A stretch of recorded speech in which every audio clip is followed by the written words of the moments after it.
Okay, Dahab, I want to ask you about the difference between birds and fish. Okay. How are birds and fish the same? How are they different? Okay? How they breathe? Different.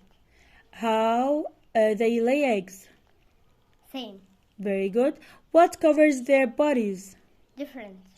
How they move? Different. Great. Now, where do amphibians live? On land and in water. Okay, how do amphibians move? They have gills. لا, how do amphibians move?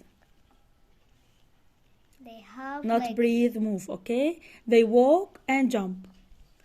Now, what helps amphibians breathe in water? Gills. Great. What do mammals have all over their bodies? Hair or fur and skin. Great. What land mammals are in our text? They were cats. Rabbits and lions. Great. What do baby animals drink? Drink milk from mothers. From mothers. Thank you, Dahab. You were great.